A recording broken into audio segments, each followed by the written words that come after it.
Bueno, pues estamos con Ramón Valdivia, que es el vicepresidente ejecutivo de ASTIC. ¿Cómo estás, Ramón? Muy bien, gracias a Dios. ¿Y tú? Gracias además por recibirnos en tu casa. Estamos en la Nada, sede de ASTIC en Madrid. un placer de verdad. Lo primero, vamos a empezar por el principio. ¿Qué es ASTIC? ASTIC es la Asociación de Transporte Internacional por Carretera, es la más veterana de todas las patronales del sector en España, nació el año 1960 y para resumirlo en pocas palabras es la organización garante del convenio TIR de Naciones Unidas ante el Estado español y desde nuestro nacimiento, desde la fundación, miembros de la International Road Union con sede en Ginebra. Representamos a las empresas de transporte por carretera, de mercancías, también de pasajeros, más grandes de España, que a lo largo de los años, de muchos años, con su competencia internacional, pues han crecido. Son empresas realmente grandes, 30 veces más grandes de media que la media del sector. Porque el sector es un sector muy atomizado, ¿verdad? De pequeños En, autónomos, de 4 o 5 camiones. ¿Qué volumen de camiones? No sé si me lo en puedes decir, tiene efecto, sí, la sí. media de ASTIC. La media de los afiliados de Astis tienen más de 100 vehículos de media como empresa, ¿no? Y más de 35 años de antigüedad en el sector también de media. Algunas de ellas están cumpliendo 75 años ahora, o sea que nacieron incluso antes de lo que la organización existe, ¿no? El sector, en cambio, en España está constituido, como muy bien has apuntado, pues por muchas empresas, microempresas. El 51% de las empresas que tienen autorización de transporte en España tienen un solo vehículo y la media nacional apenas llega a 4. O sea que estamos hablando de más de 100 contra menos de 4, son, como decía antes, pues 30 veces más grandes en media que la media del sector. Algunas empresas, ¿no? Miembros de ASTIC están cumpliendo 75 años. Nosotros que en AutoFM somos muy amantes de los coches, del coche clásico. Me gustaría saber qué camiones tenían en aquellos años, Ramón, ¿eh? Sí, tenemos un libro que ahora si podemos os lo enseño, un libro hecho por nuestra fundación. Nosotros somos los fundadores de la Fundación Corel, que se dedica a estudios para mejorar la eficiencia y la seguridad y la sostenibilidad del transporte por carretera. Y ahí tenemos fotos de todos los antiguos camiones que se usaban al principio, en los años 50, en los años 40, y son verdaderamente Joyas. joyas esas fotografías. Y alguna maqueta también tenemos de algunos de aquellos camiones que solían ser hasta la creación en ASA, en los años 50 y de Barreiros, pues los camiones pesados eran todos importados, prácticamente eran británicos y alemanes. Danos una pincelada para que los oyentes te conozcan, Ramón, de quién es Ramón Valdivia, la persona que está al frente de la patronal del transporte internacional por carretera. Bueno, mi nombre, ya lo habéis dicho, mi edad no, yo cumpliré este año, si Dios quiere, 64 años, o sea que ya tengo bastante experiencia y en la parte laboral pues llevo más de 25 años acumulados de experiencia en multinacionales del sector de automoción, fabricando en realidad vehículos industriales para el transporte de pasajeros y de mercancías, y aquí en la Asociación de Transporte Internacional de Carretera desde el 2012, o sea que ya se han cumplido 10 años en una organización patronal como esta. Mi formación es ingeniero industrial superior, especialista en energía, en producción de energía, que está muy de moda Totalmente. ahora, pero el año 83, cuando yo terminé la carrera aquí en Madrid, en la Universidad Politécnica, pues precisamente el gobierno de entonces dictaminó la moratoria nuclear, y por lo tanto todos los que salimos de la carrera Te en aquel cerró momento salidas laborales. tuvimos ahí un parón, pero bueno, siempre he estado dedicado a la automoción y en esta etapa, digamos, defendiendo los intereses de las empresas de transporte por carretera españolas, pues estamos también, como digo, hace 10 años, muy contentos con la presidencia que tenemos, muy contentos con los socios y con el apoyo que todos ellos nos están dando y con las cosas que juntamente con otras asociaciones y con el Ministerio estamos logrando para mejorar la visibilidad y el aprecio de la sociedad española por esta actividad imprescindible. Y además con responsabilidades en dos empresas de las que hemos hablado mucho en AutoFM, a las que le tenemos mucho cariño, que son Pegaso y Iveco, me parece. Sí, sí, sí. Yo empecé trabajando en Nissan, en Nissan Motor Ibérica en España, en ingeniería de motores, y después pasé a Pegaso y luego he estado más de 20 años en la multinacional Iveco, que le tengo muchísimo cariño tanto a la empresa como a las personas que allí están y con lo cual mantenemos una relación estupenda. Sí, sí, muy contento de haber participado en este área industrial y comercial de la realidad económica española. Un área apasionante. Te quería preguntar, Ramón, hemos también hablado mucho en AutoFM de la pandemia y del Mm. esfuerzo que hicisteis todas las empresas de transporte a la hora de tenernos abastecidos. ¿Crees que ha cambiado un poco cómo ve la gente al camionero, cómo ve la gente a la empresa de transporte? ¿La ve como una... ¿Se ha dado cuenta que es una necesidad de que cuando llegan a la puerta de casa nos tocan y llega ese paquete, pues hay una logística detrás? Sin duda, eso además lo tenemos constatado, no es una mera impresión, junto con la Fundación Corel, que he mencionado antes. Justo en el verano del 2020 y con el Instituto GAT3 hicimos una encuesta en toda España y se notaba muchísimo primero el awareness, como se dice, ¿no? Que de repente algo que nunca das por sentado que existe pero que nunca lo ves y que no lo llamas. Llega por ciencia infusa. Sí, pues oye, pues el transporte por carretera es imprescindible. Para nosotros no fue, digamos, más esfuerzo que hacer lo que tenemos que hacer. Sinceramente sí supuso un esfuerzo de adaptación porque hubo muchos momentos de incertidumbre, nadie sabía muy bien cómo actuar, no había lugares, por ejemplo, al principio para que los profesionales pudieran descansar o comer o cualquier cosa que normalmente puede hacer, pues estaba todo cerrado. Y hubo bastantes problemáticas que hubo que ir resolviendo, pero efectivamente aquella época, aquel momento de los confinamientos, que fue muy largo, pues sirvió para que la sociedad española, y bueno, en general en todo el mundo, yo creo que estuvo confinado, pues se diese cuenta, realizase físicamente delante de sus ojos que sin el transporte por carretera nada funciona, ni el comercio, ni la industria, ni por supuesto el turismo, ni ninguna otra actividad económica, agropecuaria, pesquera, etcétera, podría poner en contacto a los consumidores con los productores sino a través de la carretera. Y ahí se demostró también una de las virtudes de este modo de transporte, que es la flexibilidad y la capacidad de adaptación. Fueron choques repentinos, muy importantes, enormes problemas en los pasos de las fronteras, cambios continuos de legislación y de normativas que tuvo que afrontar con mucha flexibilidad, y yo creo que en ningún momento se llegó a padecer ningún tipo de desabastecimiento por fallo de la cadena logística. Damos fe, además todos tuvimos mucho papel higiénico en casa. Aquella boom que hubo que todos queríamos, bueno, pues era porque llegaba. Cuéntanos, danos una pincelada, porque luego hablamos largo y tendido. ¿Cómo está el sector del transporte a principios de 2023?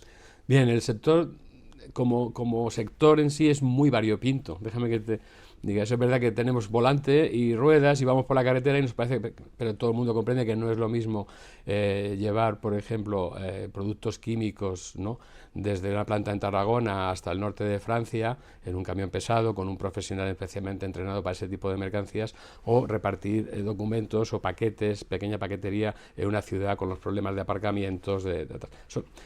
Es un sector, pero entonces yo, si me permites, me circunscribo al sector de transporte pesado, de media y larga distancia, nacional e internacional. Por ahí va la pregunta, a lo mejor tenía valido especificar mejor.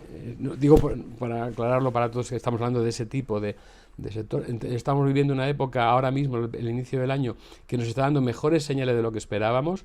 El último trimestre del año pasado se notó una ralentización del Producto Interior Bruto de los países europeos, de España en particular también, no creció a la velocidad que había estado creciendo anteriormente, el consumo privado se retrajo y empezó a haber una descompensación entre la petición, entre la demanda de transporte y la oferta que somos capaces de realizar. Las previsiones parecían malas para este año. Todos los organismos estaban revisando a la baja los crecimientos del Producto Interior Bruto, de confianza del consumidor, y todo eso se ha dado la vuelta y con timidez, pero parece que se está revisando también un poquito al alza. Ya se ha dejado la tendencia de revisar a la baja, y también otro de los elementos que nos preocupaba mucho era el precio de la energía, el precio de los combustibles en particular.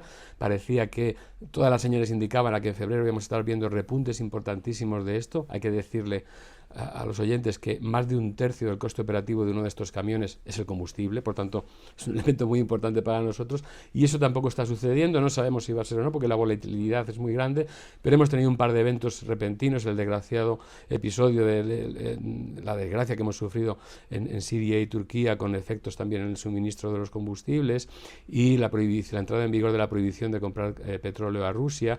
Todo esto parecían señales adicionales de un nuevo incremento, un nuevo repunte en los precios de los combustibles, pero esto no está sucediendo, y esperamos que esto nos permita pues mantener las cuentas de resultados equilibradas, aunque el volumen de negocio esté todavía sin volver a crecer, pero por lo menos ha dejado de caer. Bueno, pues es interesante, ¿no?, y positivo escuchar lo que nos dice Ramón Baldía en este respecto.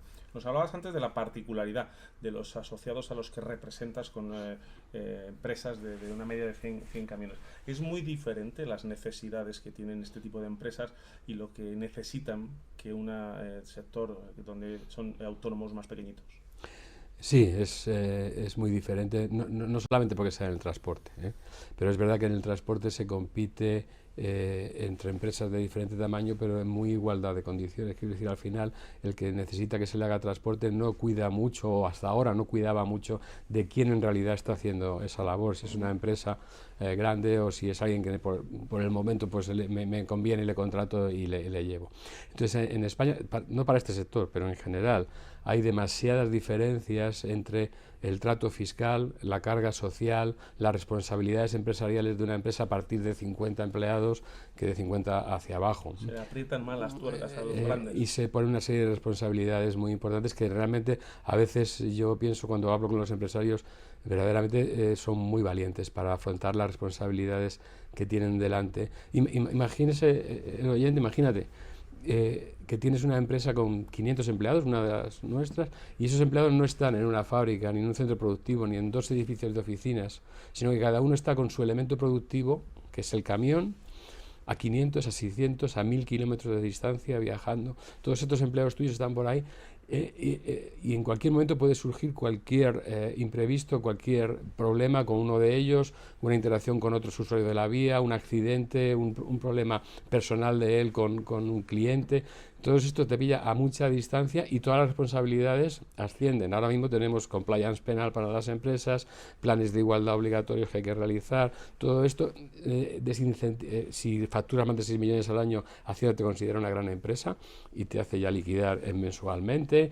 Si pasas de 50 empleados tienes que tener ya lo que se llamaba antes un enlace sindical. Hay toda una serie de barreras, por no hablar de la diferencia de cotización entre un asalariado, un conductor asalariado en seguridad social y un autónomo. Entonces hay muchas veces que dices, madre mía, pues es que tener una plantilla así, mantener esta plantilla viva, evitar que los problemas contaminen al resto de la sociedad, el prestigio, el nombre, el buen nombre, que hoy día es algo muy importante para todas las empresas y también para las empresas de transporte. Todo esto está, digamos, en oposición a crecer. Nosotros no estamos en contra de las empresas pequeñas ni de los autónomos. Lo que queremos es que la legislación y el ambiente en general legislativo y regulatorio favorezca que crezcan, en vez de que se mantengan. O sea, dan trabajo más gente, hay que verlo desde ese punto de vista. A veces sí, parece que... sí, somos un sector que da mucho trabajo, ¿eh? O sea, cualquiera Claro. se imagina que con un camión por lo menos un conductor hay que tener, como mínimo, ¿no?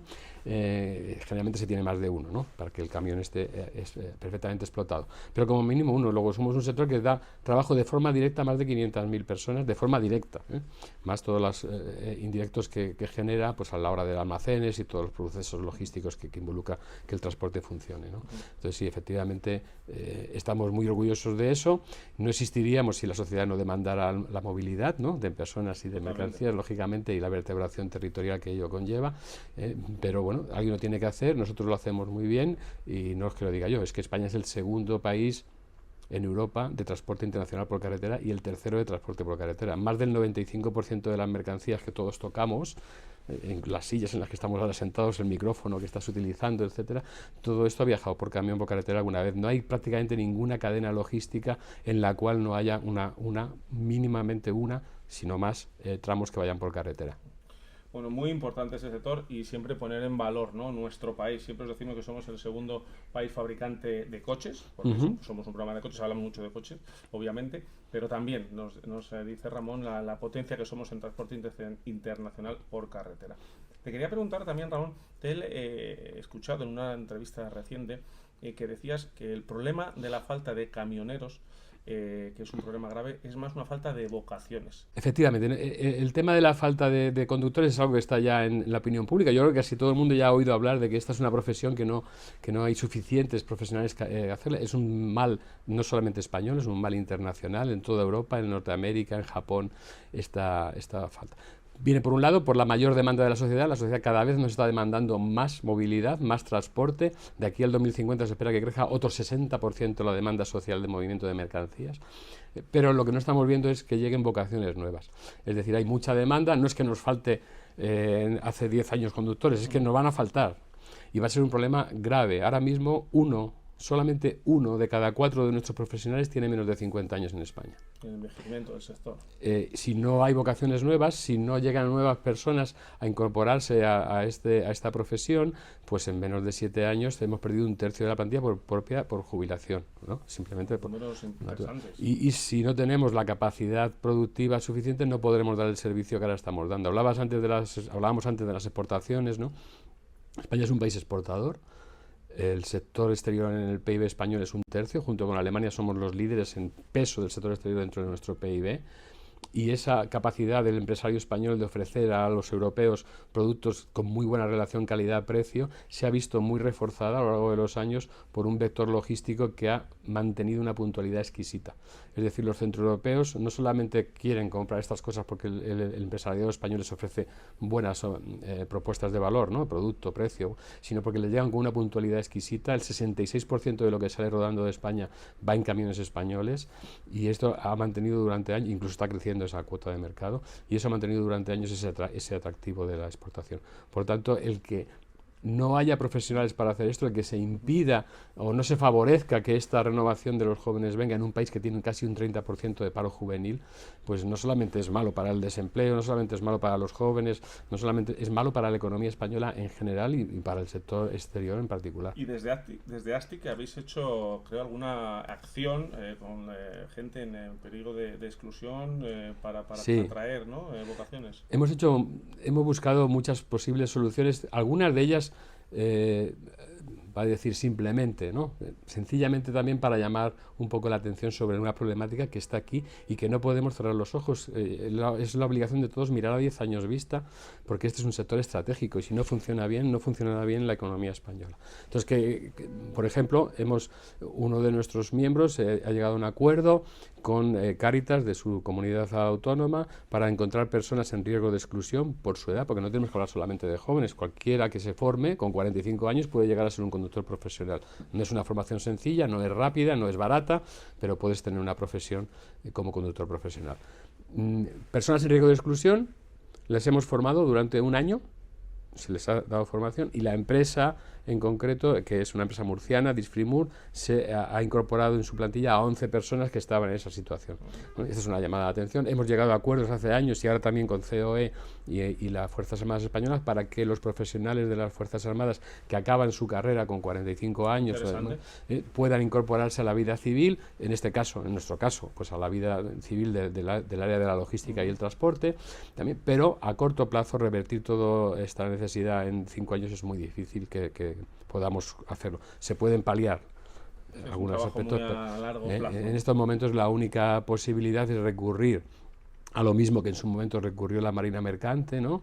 Y es a incorporar personas de otros países del mundo. Afortunadamente tenemos todo un continente que habla nuestro idioma y cuyas personas pueden estar dispuestas a ocupar el puesto al volante de nuestros camiones y por tanto seguir dando el servicio que la sociedad española necesita. Muy interesante lo que nos cuenta Ramón Valdivia sobre el sector del transporte y sobre otros detalles que te quería preguntar. Es sobre el tema de la carga y la descarga. ¿Se está cumpliendo esa famosa ley que hemos hablado aquí en AutoFM de que el camionero, el conductor descanse y tenga sus horas tranquilas y no la descarga no sea parte de su trabajo? Sí, hombre, la ley está muy reciente todavía. Esto es un cambio radical. Entró en vigor el 2 de septiembre del año pasado. Aunque estaba publicada 6 meses antes, se dio un plazo para la adecuación y efectivamente estamos hablando de un cambio radical en un comportamiento de décadas.